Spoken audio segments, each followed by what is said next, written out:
My name is Nora Calloway. I'm 38 years old. On a cold Thursday afternoon in the second week of January last year, I sat in a leather chair inside the offices of Broussard and Associates on Main Street in Beaumont, Louisiana, while a man in a gray suit read my father's last will and testament aloud to 8 people who had not loved me the same way they had loved my sister. The room smelled like cedar and old paper. My mother sat to my left, clutching a handkerchief she hadn't needed yet. My sister Vivian sat to my right, wearing a black cashmere coat that cost more than my monthly rent.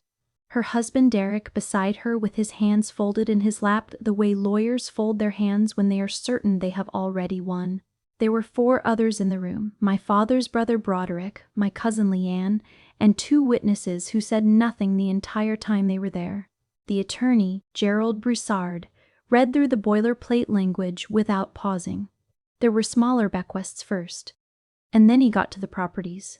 To my eldest daughter, Vivian Ann Calloway Hargrove, I bequeath the family residence located at 14 Cypress Lane, Beaumont, Louisiana, consisting of the main house and all surrounding outbuildings on approximately 12 acres of land. Estimated value $1,200,000. Vivian's breath changed. A small, controlled exhale. I watched her fingers relax in her lap. To my younger daughter, Nora Jean Calloway, I bequeath the Calloway farm property located at rural Route 9, Beaumont Parish, Louisiana, consisting of 388 acres of land including all structures thereon. Estimated value $47,000. The silence in that room lasted 3 full seconds. Then Vivian laughed. It wasn't a polite laugh. It wasn't even a subtle one.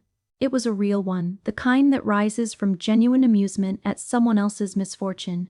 She brought her hand up to her mouth quickly, but the sound was already in the room. I heard it. Everyone heard it. She composed herself in an instant. "I'm sorry," she said, though she wasn't.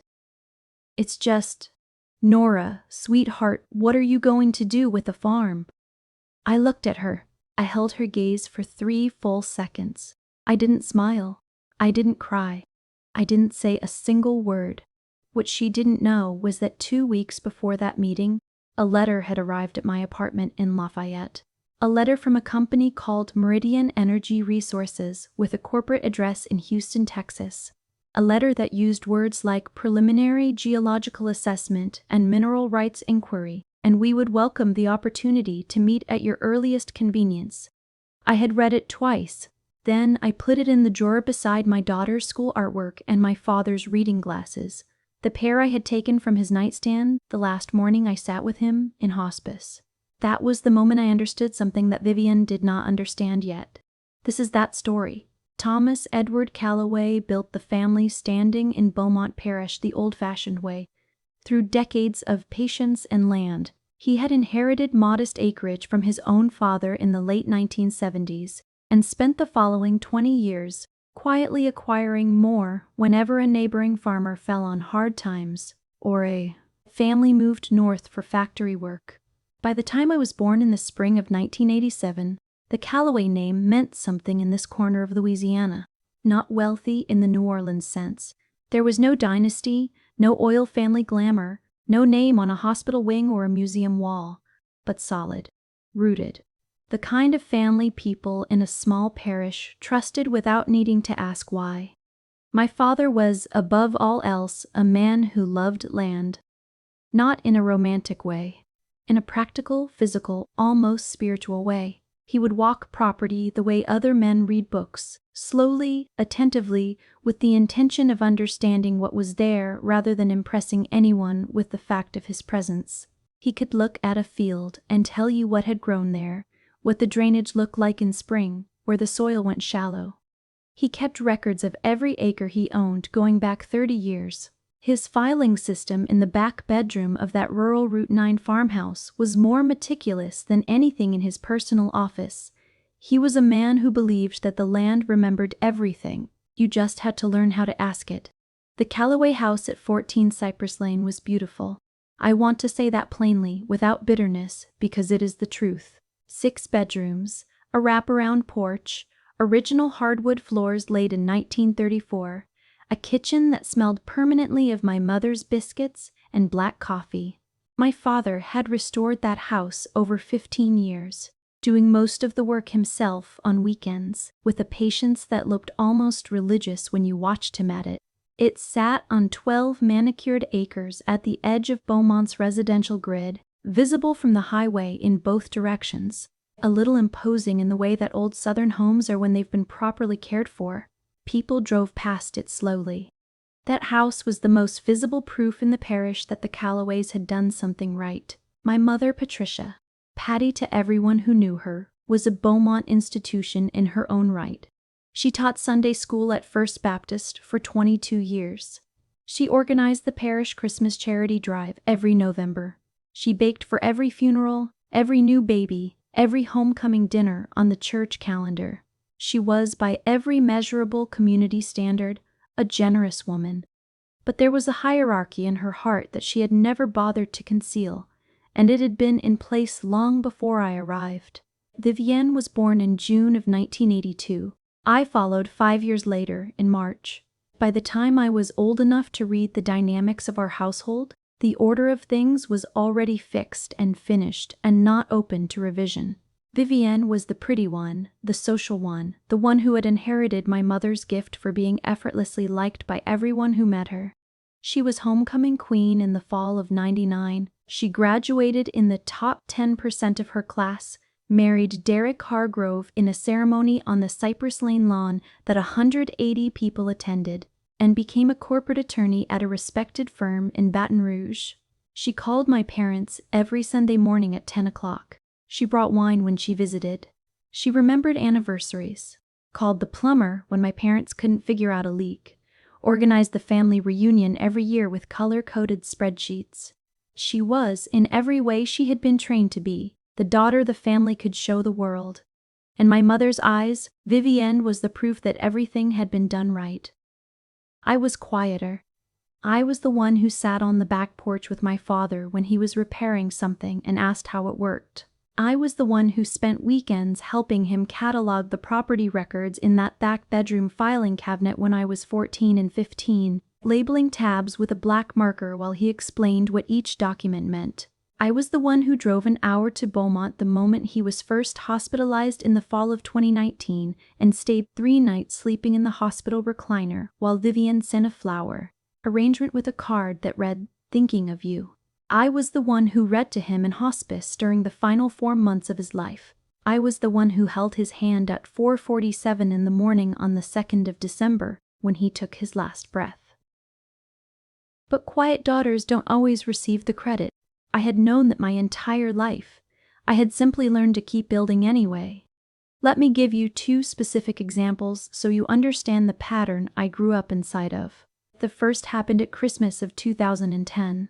I was 23 years old, and I had spent the previous year building a small bookkeeping business out of my apartment in Lafayette. 12 clients, steady income almost covering my rent. I was proud of it in the careful, private way people are proud of things they build entirely without help. At Christmas dinner that year, I mentioned it, told the family about the clients, the progress, the plan to expand in the new year. My father nodded and said, "That's real good, Nora." My mother smiled tightly. Vivienne, who was already 3 years into her firm by then, tilted her head and said, "Bookkeeping? That's sweet." She said it the way people say the word nice when they mean something closer to harmless. My father changed the subject before anyone asked another question, and nobody did. 6 months later, Vivienne made partner track at her Baton Rouge firm. Not full partner, a junior designation, but my mother called every person she knew in Beaumont Parish that same afternoon. She had Vivienne's new business card framed and placed it on the living room mantelpiece. It stayed there for 11 years. I know this because I dusted it every time I visited, and I never once thought to mention that I had grown my own client list to 68 businesses by then and was clearing $112,000 a year. The second example happened in June of 2018. I had come through a quiet and difficult divorce the year before. My ex-husband and I had 1 daughter together, Lily, who was 5 years old at the time and who I was raising alone in Lafayette, while managing my clients and performing the ordinary mathematics of single parenthood without a net. My father drove down to visit me that June, one of the few times he made the trip, and we had lunch at a diner on Johnston Street. He was different that day, softer. He held Lily on his knee and watched her eat a grilled cheese sandwich, and he looked at me over her head with something in his eyes I had never seen there before. "I haven't been fair to you," he said. I set down my fork. "I know Patty favors Vivienne. I've always known it, and I let it go on too long without saying a word." He paused. He looked out the window at the street. "I'm going to make it right, Nora. I just need you to trust me." I didn't ask what he meant. I was afraid to. I had spent so many years building careful walls around hope that I no longer knew how to let it in without bracing for the fall at the same time. So I just nodded. We finished our lunch. Lily fell asleep against his shoulder on the drive back to my apartment, and he kissed the top of her head before he carried her inside.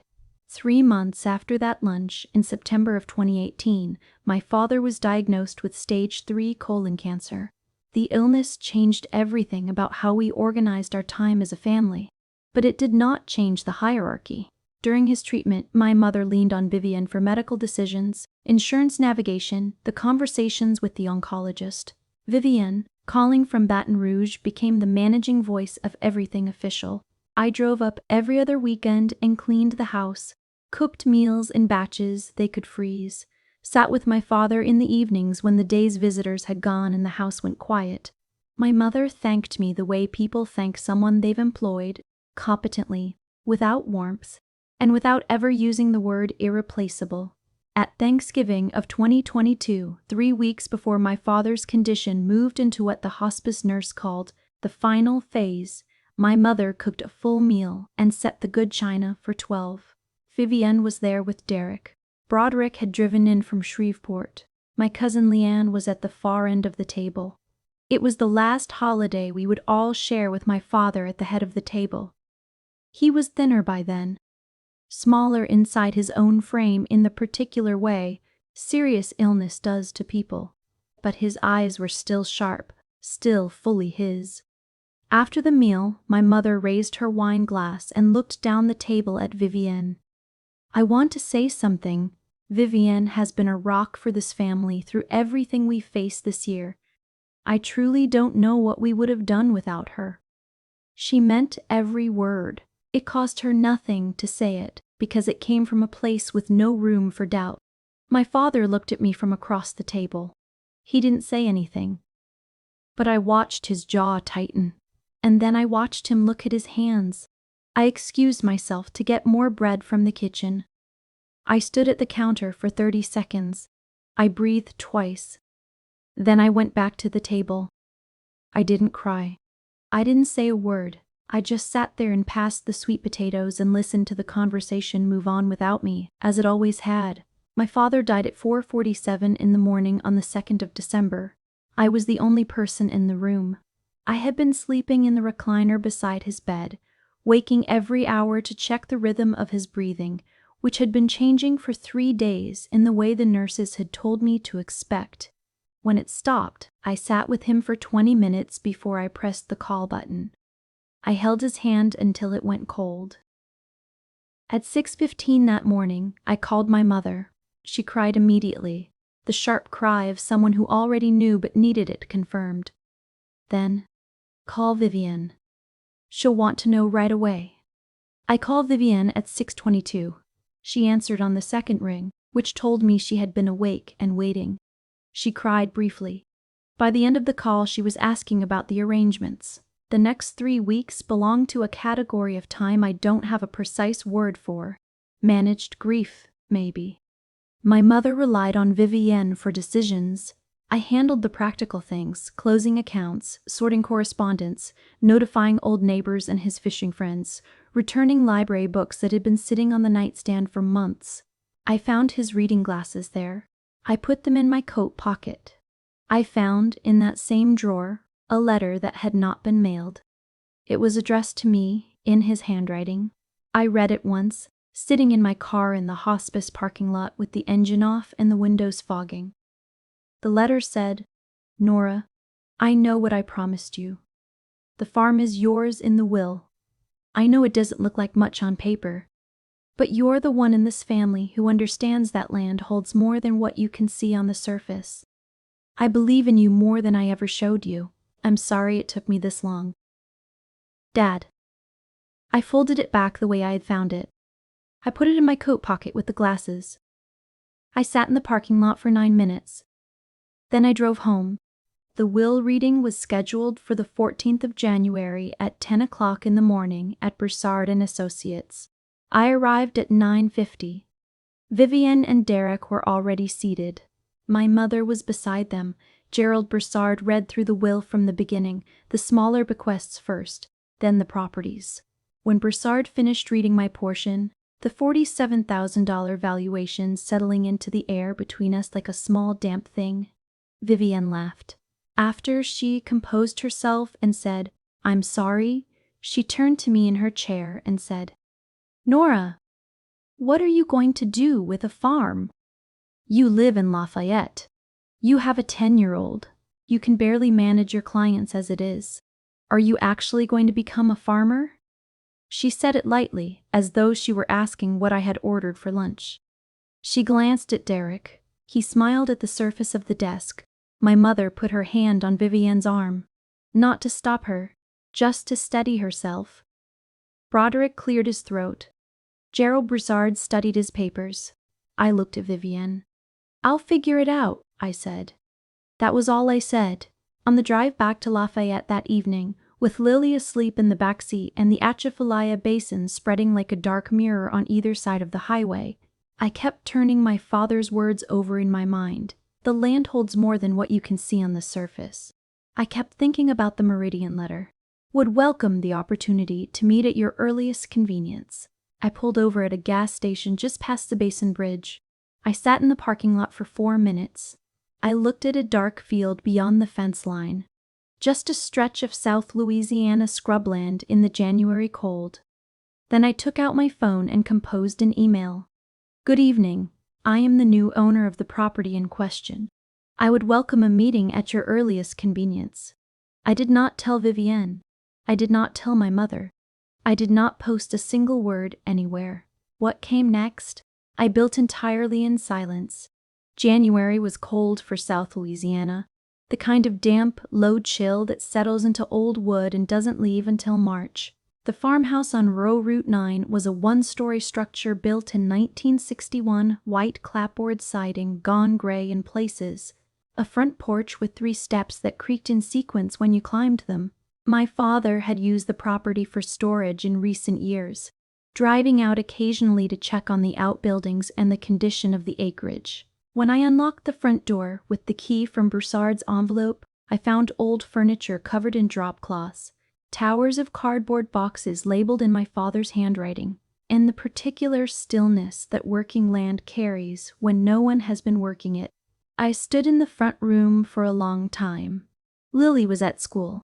I had driven out alone with a thermos of coffee and no agenda except to look at what I had been given. The acreage outside was largely scrubland and dry pasture, a tree line at the far east edge, 2 outbuildings in reasonable condition, an equipment shed with a rusted door, 388 acres of land that nobody wanted. I spent the first weekend clearing the farmhouse room by room. In the second bedroom, the one my father had used as an occasional field office, I found a gray filing cabinet with a rusted lock. I forced the latch with a letter opener from the kitchen drawer. Inside were 3 drawers of hanging files, neatly labeled in my father's handwriting. At the back of the 3rd drawer was a tab that read simply, "Mineral Rights, 1987 to 2004. I sat down on the floor of that room with my coffee going cold and read every document in that folder from front to back. My great-grandfather had reserved the mineral rights on the original Callaway parcel when he sold off surrounding portions of the land in the 1950s. Those rights had passed through the family to my grandfather, then to my father. There was correspondence from 2 oil companies in the 90s. One inquiry in 94 from a company that no longer existed, another in 2001 from an operation based in Lafayette. Neither had gone anywhere.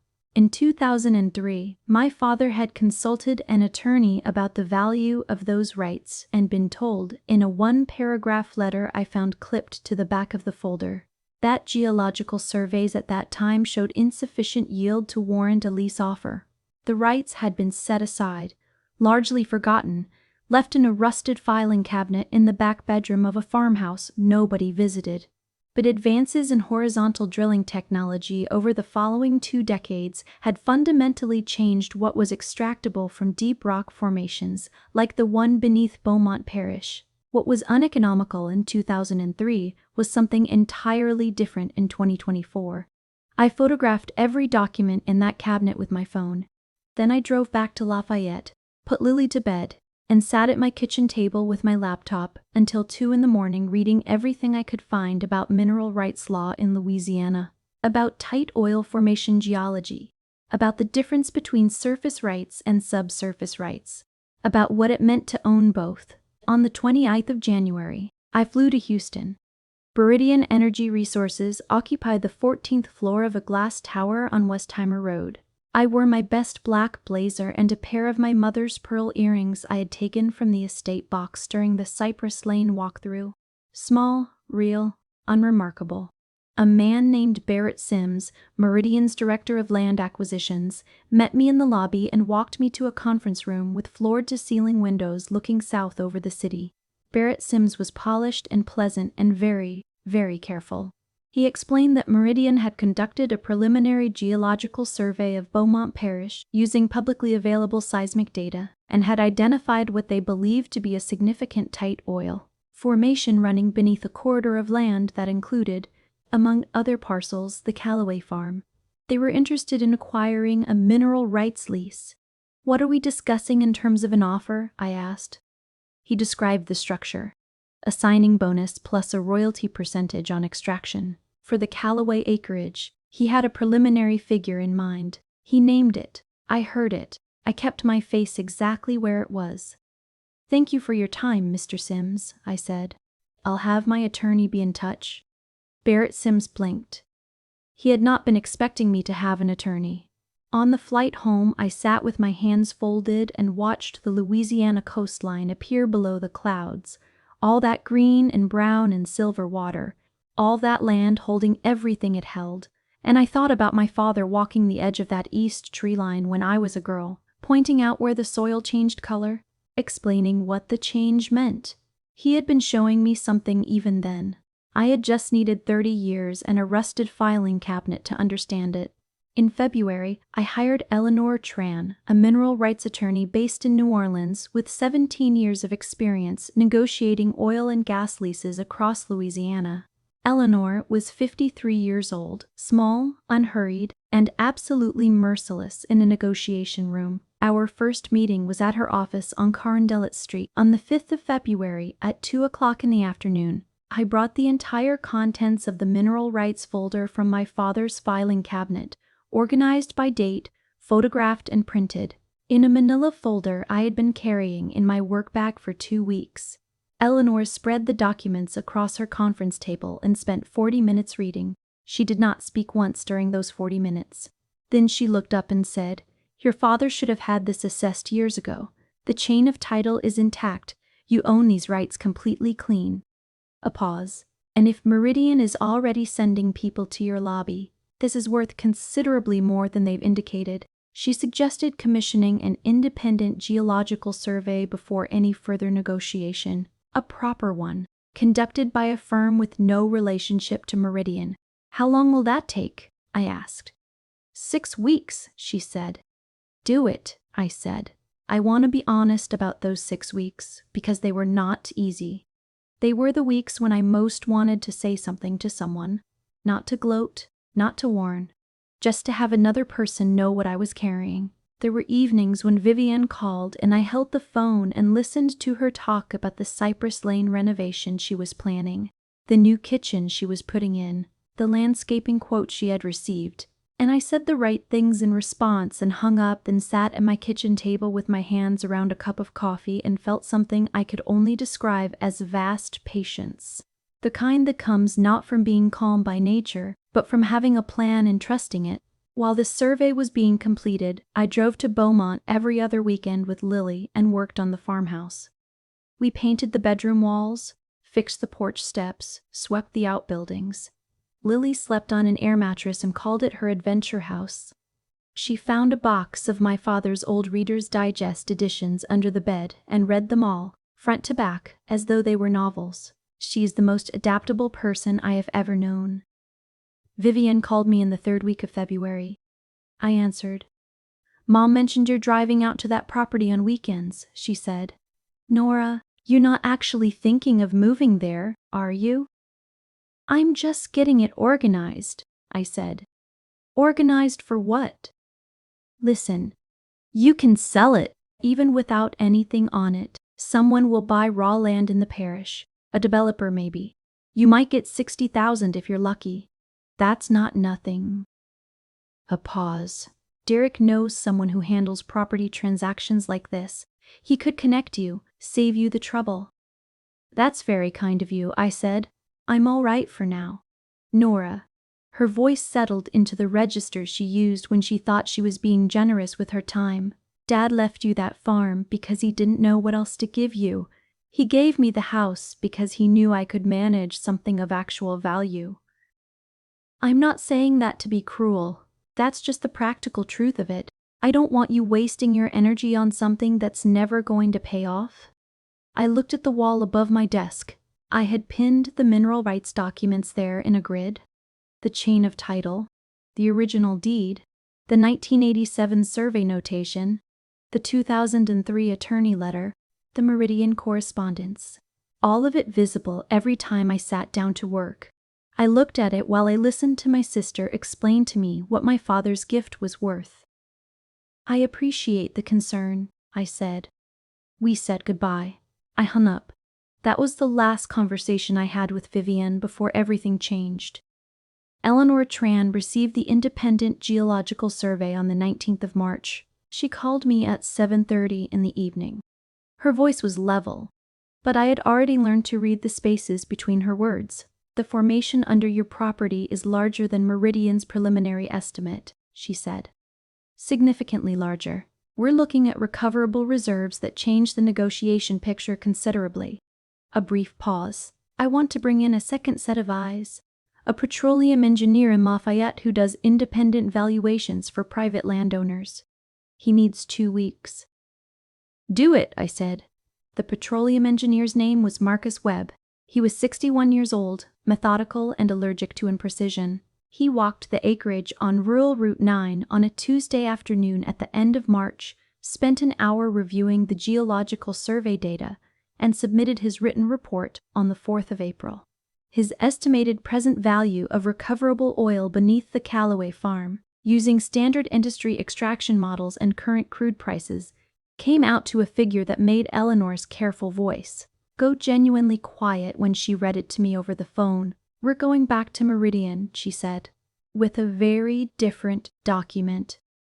Eleanor and I sat across from Barrett Sims and Meridian's lead counsel on the 22nd of April in that same Houston conference room. The view was the same. The climate control hummed at the same temperature. Barrett Sims came in with the same polished smile, but this time Eleanor had a 63-page negotiation document in front of her, and Marcus Webb's independent valuation was on the table. And Eleanor had 17 years of knowing exactly what those pages were worth in a room full of men who expected to leave with more than they gave. The negotiation took 3 hours and 40 minutes. It was not dramatic. It was methodical. Eleanor moved through every clause the way a surgeon moves through a procedure, deliberate, unhurried, without flourish. Meridian's counsel pushed back on the royalty rate. Eleanor held at 18% without flinching. He pushed back on the signing bonus structure. Eleanor held the figure and let the silence work. At 14 minutes past 2 in the afternoon, Barrett Sims looked at his counsel. His counsel looked at his notepad. Then he said, I think we can work with these terms. The final agreement, a signing bonus of $2,800,000 payable within 60 days of execution. An 18% royalty on all extraction, estimated by Marcus Webb's models to generate approximately $340,000 annually for a minimum of 14 years. A lease granting Meridian access to begin development operations in the fall. $2,800,000. Plus 18% royalties. From a $47,000 farm, I signed the final documents on the 1st of May at Eleanor's office on Carndale Street, in a room that smelled like old books and good coffee. Eleanor's assistant set a glass of sparkling water on the table. Eleanor raised hers when the last signature was done and the notary had pressed her seal. "Your father knew something," she said. "He did," I said. "He just couldn't know how much. I did not call Vivian. I did not call my mother. I said nothing on social media, not a word, not a hint, not a vague and cryptic line. The Meridian deal was confidential by its own terms until development operations began. The signing bonus cleared into my account on the 28th of June. 12 days later, the Calloway family's annual 4th of July gathering was scheduled at the house on Cypress Lane. Vivian had offered to host it this year for the first time, now that the house was hers. I accepted my invitation. I told her I would bring a peach cobbler. If you are still watching this story, I want to pause right here and ask you something directly. Have you ever been handed something that someone else laughed at? Something they dismissed? Something they called worthless? Something they said would never amount to anything? Drop a comment right now and tell me about it. I read every single one. And if you haven't subscribed to this channel yet, please take 5 seconds to do that now. Every week, we tell stories about women who were overlooked and underestimated, and who built something extraordinary in the silence they were handed. You being here matters to this community. Now let me take you to that 4th of July lawn, because nothing in that crowd of 111 people had any idea what was about to unfold under the oak tree at 14 Cypress Lane. I arrived at noon on the 4th of July with Lily and the cobbler, wearing a yellow dress my daughter had picked out for me the weekend before. The Cypress Lane house was genuinely beautiful in summer. Vivian had hired a landscaping crew and strung white lights along the porch railing. Round tables covered in white linen were set across the lawn. A catered barbecue station occupied the far yard. The old oak tree had a bar set up beneath it, ice buckets catching the Louisiana heat. It was, in every visible way, the kind of party that house had been designed for. 111 guests arrived over the course of the morning, pouring through the gate the way Beaumont Parish always does, in families, in church pairs, in 30-year friendships that don't require introductions. I said hello to everyone I knew, which was nearly all of them. I helped my Aunt Celeste find a chair in the shade. I let Lily run with the other children across the back lawn. I ate brisket and drank sweet tea and talked easily with people I had grown up alongside. People who had watched me and Vivian grow up in this house, who thought they knew everything there was to know about the Calloway girls. Vivian found me near the oak tree at around 2 in the afternoon. She was wearing white linen and holding a gin and tonic, and she looked happy in the relaxed way of a person standing exactly where they expected to stand. She looked genuinely like a woman at peace. "I'm glad you came," she said, and she meant it. Vivian was not a cruel person at all times. She was a woman who had been handed a role in our family and had performed it for 40 years without ever pausing to consider what the cost of that performance was to the person standing beside her. "It's a beautiful party," I said. "You seem different," she said, studying me sideways. "Lighter, somehow." "Do I? Are you still running yourself into the ground over that farm?" I looked out across the lawn. 2 children were chasing a dog past the hydrangeas. Lily was one of them, laughing with her whole body. "Actually," I said, "I have some news about the farm. I've been meaning to tell the family. I thought today might be the right moment." Something shifted behind her eyes. A small involuntary thing she didn't have time to manage. "Oh?" At 3:15 in the afternoon, Gerald Broussard arrived. He had been my father's attorney for 19 years, and I had called him 2 weeks before the party to ask if he planned to attend. He said Thomas Calloway had been a friend, and that he would not miss the 4th of July gathering.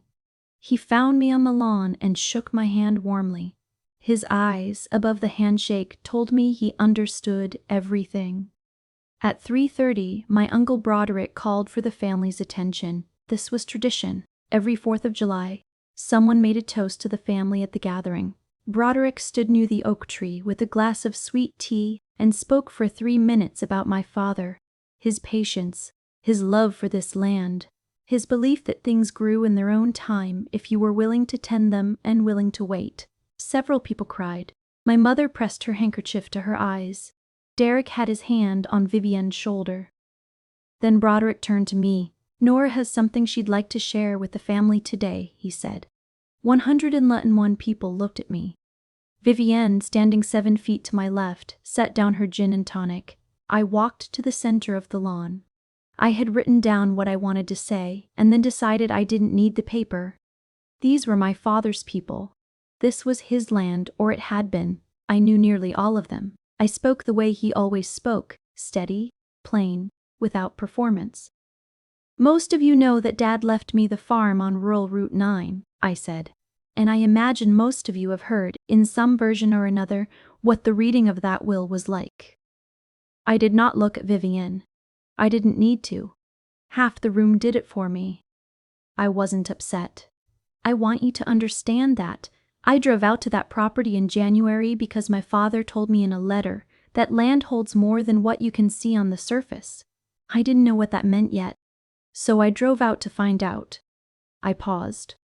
What I found was that our family has held mineral rights on that acreage since 1952, rights that passed through 3 generations of Callaways and sat in a filing cabinet in the back bedroom waiting for someone who would bother to look. Under that scrubland on rural Route 9, there is a petroleum formation that independent geological engineers have confirmed is one of the more significant deposits in this part of the parish.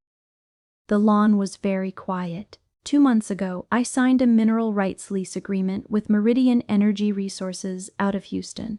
The signing bonus was $2,800,000. I let the number stand in the air and take up its own space. Royalties at 18% will generate an estimated $340,000 annually for a minimum of 14 years. I stopped speaking. 5 full seconds. Then it broke all at once.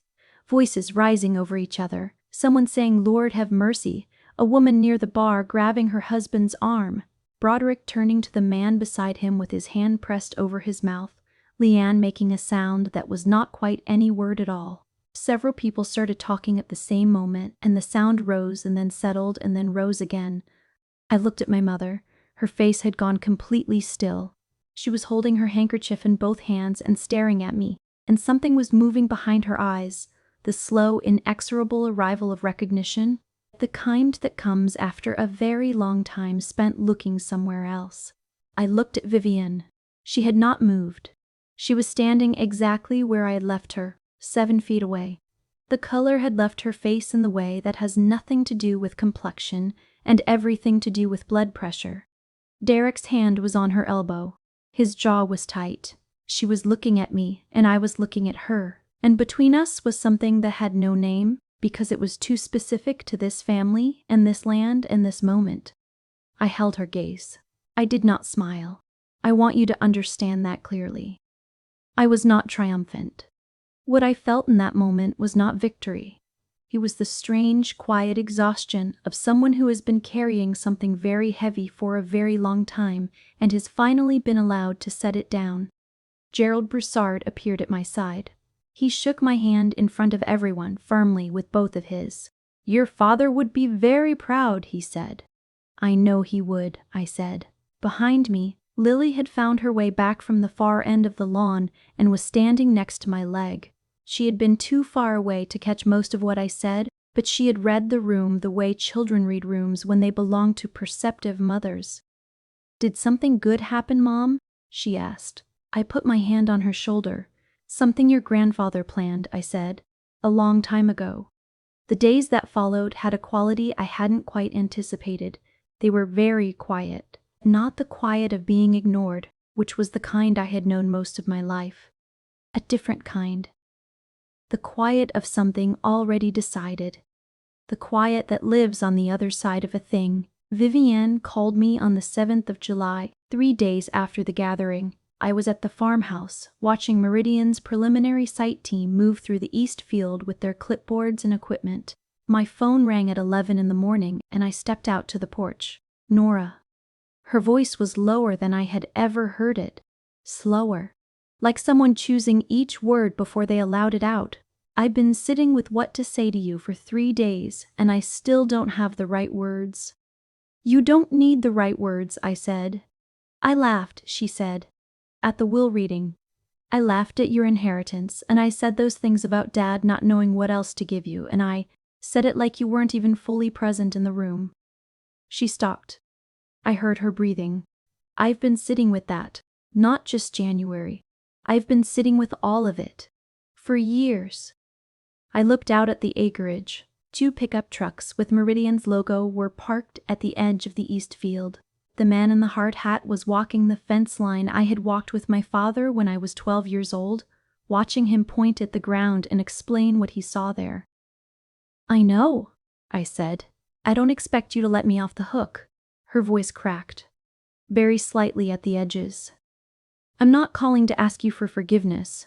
I'm calling because I need you to know that I'm sorry, not because things turned out this way. I was wrong before I knew how anything would turn out. What I said was cruel and untrue, and I said it because it made me feel better about what I had. And that is not a reason to say anything to anyone. I sat on the top porch step. The wood was warm from the afternoon sun. Vivienne, I said carefully, I need you to understand something. I didn't do this to teach you a lesson. I didn't know what was under this land when I drove out here in January. I came because Dad asked me to trust it.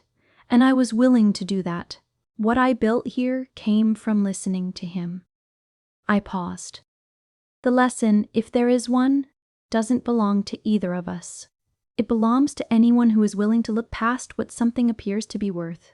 She was quiet for a long time. I know that, she finally said. That's what makes it harder. My mother came to the farmhouse the following Saturday. She drove out alone 2 hours, which she had never done in her life. She was wearing her church clothes, which told me she had thought carefully about what she was doing before she did it. She stood on the porch with her hands folded and looked at the land with an expression I recognized, the one she wore when something large had finally caught up with her. I didn't know, she said, about the mineral rights. Your father never told me. I know, he told you though, in his way. He told me to trust the land, I said. I just paid attention. She sat on the porch step. She was quiet for a moment. Then she said, plainly, without preamble, I have not been a fair mother to you. First time. 38 years. She let it stand, without explanation or escape. I sat beside her. I know that too, I said. We sat together for a long while without speaking. Lily came out of the farmhouse with 2 glasses of water and handed one to each of us without being asked, because she is 10 years old and already more gracious than most of the adults I know. My mother looked at her. You look just like your grandfather, she said. Lily sat on the step below us. Is that good? Yes, my mother said. That's very good. She put her hand over my daughter's and held it. Derek called me in August, separately, on his own initiative.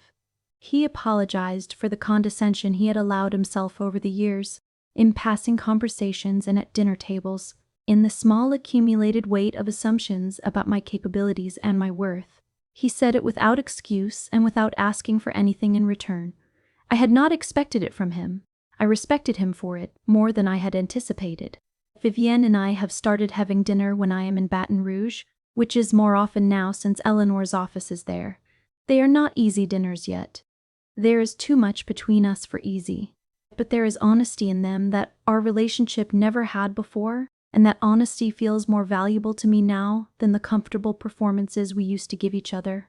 We are not the sisters we should have been 20 years ago, but we are trying to become the sisters we can be now. I moved to the farmhouse full-time in September. I enrolled Lily in a school in Beaumont that she loves more than she expected.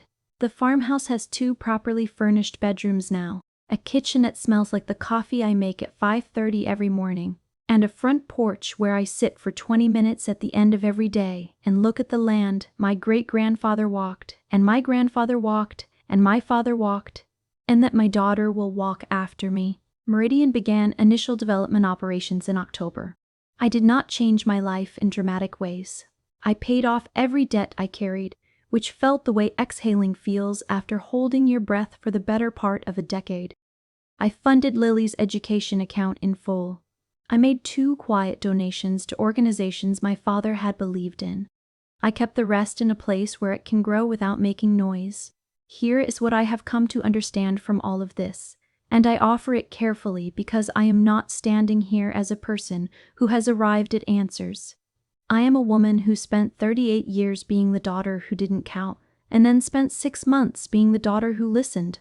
My father gave me the farm, the thing that looked worthless from every visible angle, because he knew I was the only person in this family who would look past the surface. He didn't give it to me as punishment for Vivian. He gave it to me as a trust. He believed I was the one who paid attention, the one who showed up at 4 in the morning, the one who asked how things worked, the one who would tend what she was given without needing to be applauded for the tending. Vivian received the beautiful house. She had earned it by the terms of a family that had always valued the visible over the true. But my father gave me the land that required patience and faith, and the willingness to believe in something no one else could see yet. That is the most important thing in this entire story, and it has absolutely nothing to do with oil. It is about what happens when you stop competing for love that was never going to be distributed fairly, and start building toward the thing that was quietly waiting for you to be ready. You will be dismissed. You will be underestimated. People who should know better will laugh at what you have been given and tell you, kindly or not, that it isn't worth anything. Let them. Because every piece of overlooked land, every quiet skill, every unglamorous thing someone else wrote off, holds more beneath the surface than they will ever think to look for. That was the moment I stopped being the daughter who was handed the scraps and started becoming the woman who knew what scraps are made of. The loudest comebacks are built in silence. I understand that now in a way that goes past language, past explanation, all the way down to the level of something true. If you are watching this and you are the one who was handed the farm, the small thing, the quiet thing, the thing they laughed at and said would never amount to anything, I want you to look at it again. Really look this time. Because whoever set it aside for you may have known something about you that you haven't fully discovered yet. What would you have done in that room when they laughed? Tell me in the comments below. I want to know every single answer. To everyone watching this story, thank you. From the deepest place these stories come from, thank you genuinely and completely. You chose to spend an hour of your life inside something that mattered, and that is not a small thing to us. Every story on Revenge Chronicles is built for the woman who has been in that room, the one where her name was said without warmth, where someone laughed when they should have stayed quiet, where the thing she was handed looked like nothing and turned out to be everything. If that is you, or if you know her, please share this with her today. New stories arrive every single week on Revenge Chronicles, and every one is written with the care that every overlooked woman deserves. Subscribe, hit the bell, and we will see you in the next one.